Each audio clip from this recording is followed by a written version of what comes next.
All right, chapter 3, structuring debt. So we're going to start off with something that should go without saying, that the property type and the business plan need to marry up nicely with the type of debt and the holding time for the debt. Look, you're not going to get a 18 to 24 month, what am I erasing? Oh God. You're not going to get an 18 to 24 month bridge loan for a property that your goal is to hold it for 10 years, 15 years. It doesn't make sense, right? So obviously understand your business plan, understand the loan types that are out there, and that gets to what is our mantra when it comes to banks: negotiate. But it's also not negotiate. You are forming relationships here. Like, we go out to lunch with our banks. We love our banks. Shout out to our banks. We love you guys. But we'll also negotiate with you guys. And that I tell them, we're sending in our head of negotiations, Ben. And you better watch out. He's a bulldog. We send in the bulldog. But there's mutual benefit there as well. And understanding all these different aspects are very important. So understand your deal type. Now, leverage. This is important. So let's say you are buying a storage facility. It's going to be $10 million, and there's going to be $2 million of CapEx, capital expenditure, which is improvement to the actual structure itself, like real, roofing, electrical, like big improvements to the actual facility. Well, you got to get a loan that takes into consideration the entire 12 million, right? You can't do a loan that's only the 10 million, the purchase price. So again, this is kind of basic, but it gets to negotiating and understanding your banks, understanding what they want, understanding their loan products. And that's these first couple chapters. Now, pro tip, make sure that your CapEx is actually worthwhile to do. This gets into underwriting. What is underwriting? It's where you look at a deal, you run your financial models, you do all your due diligence, like you analyze the deal. And I remember when I first heard this term, I'm like, oh, underwriting. Wow, that's got to be some kind of formal process. Hey, guess what? Everybody underwrites a deal differently. And we have internal policies, procedures, our financial models that we use, all of our due diligence checklists, but everybody underwrites stuff differently. So one, maybe this was naive of me when I first started, but I remember thinking there was some standard underwriting mechanism. No, not really. This is informal, and that gets back to the relationship aspect.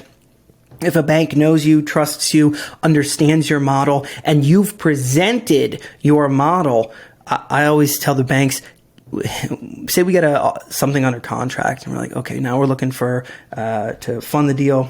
I say, give me a week or whatever. I want to make my financials pretty for you, and I make them beautiful, big, huge checklist, everything that we looked at, obviously the basic financials with the numbers that they're looking for, debt service coverage ratio, things like that, but also to really understand the deal. And that gives them ease, and they know you're professional. So back to this, the leverage, make sure your loan matches up. And make sure that your loan can do something like CapEx if that's what you're doing. You can also do something called a refinance exit test. Basically, within this concept here mentioned by Rob, it's kind of like within your underwriting and within your financial model, take the deal all the way to exit. We have a exit section. It's in my financial, under the pro forma for each self-storage facility in the financial analysis tab, right at the bottom, there's the potential exit tab or potential exit section of the financial tab. And it basically goes through all these various exits, including discussing the cap rate, which love cap rate. So much to talk about there.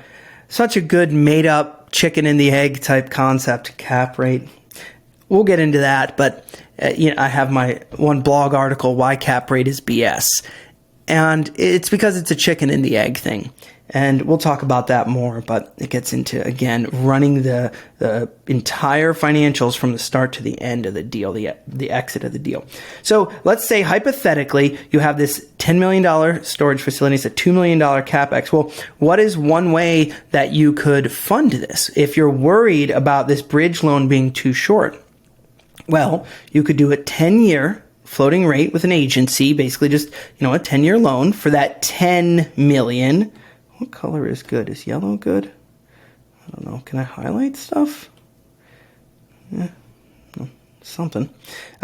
You could do a 10-year loan for that $10 million, but what about the $2 million in CapEx? What are we going to do with that? Well, you could get some pref equity. So a 10-year floating rate agency loan with a tranche of pref equity. So one, it's just nice to say the word tranche, right? Don't you just sound so fancy, like, oh, we have a dual tranche setup for our, syndication, and you can really confuse your investors, and they just think you're just, that's got to be French or something. So, wow, what a guy.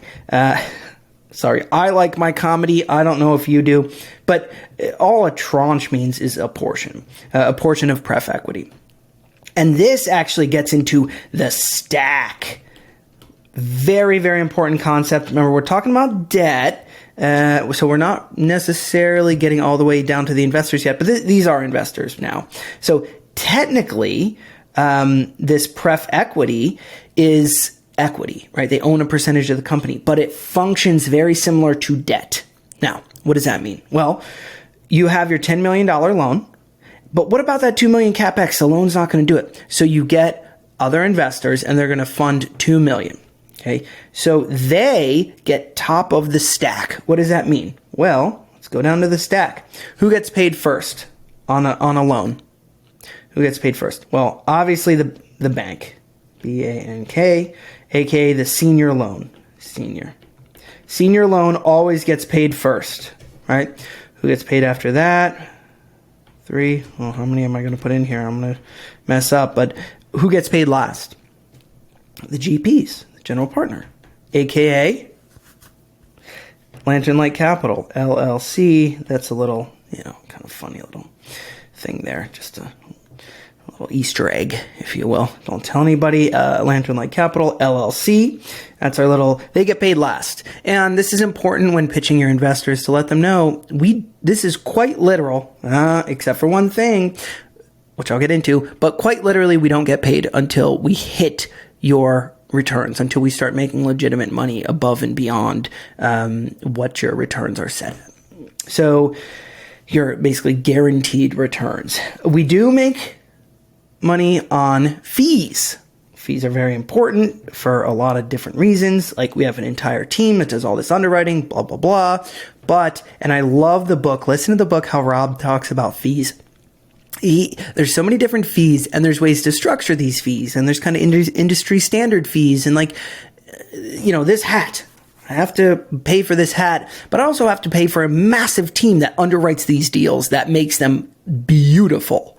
Like that is what you're kind of paying us to do, is all this due diligence, the partnership formation, the legal structures that make sure we're all safe. Like, there's a reason the fees are there and they need to be there. Like, you want me to cheap out on the lawyer? No. Do you want me to, cheap out on the accountant that's going to underwrite? Yeah, well, actually, I do a lot of the underwriting myself, but we do have an accountant as well. Do you want me to, cheap out on the team member that does all of our bookkeeping and forget to carry a 1? No. It's those kind of things. So that's why we collect the fees. That all being said, we do get paid last as far as the returns, other than our fees. Again, being fully transparent here with these fees. I love, buy the book, read the book, Structuring and Raising Debt Equity for Real Estate. That's what we're going over in these lectures, by the way. Bank gets paid first. Who gets paid second? Pref equity, the tranche of pref equity. These guys get paid first. And what is pref equity? So normal equity, or general equity, whatever. These guys down here, we'll just say LPs. Okay, these guys get paid based on, well, they can get a guaranteed return, basically up to 8%, say 6 to 8%, kind of standard there. They will get paid as you start to make profits or cash flow and profits. But the pref equity guys get paid before anybody else. So if you don't hit those numbers, these guys are guaranteed to get paid. And so let's say they set their pref equity at 7%, okay, returns. They're still equity investors like your LPs, but these guys are getting, one, paid first, and two, what if your deal gets 30% return? Okay. Well, these guys, the LPs, have a minimum 6 to 8 before you get paid anything, right? Above that, let's just set it at 8. Okay. At 8, above the 8, that's when, say we're hitting that 30, some of that trickles down to us, and then they get paid the rest of that, 22%. That extra 22% gets split up between the LPs and us. What about the pref equity? Well, they had 7%. But we got 30% return. They don't get paid extra.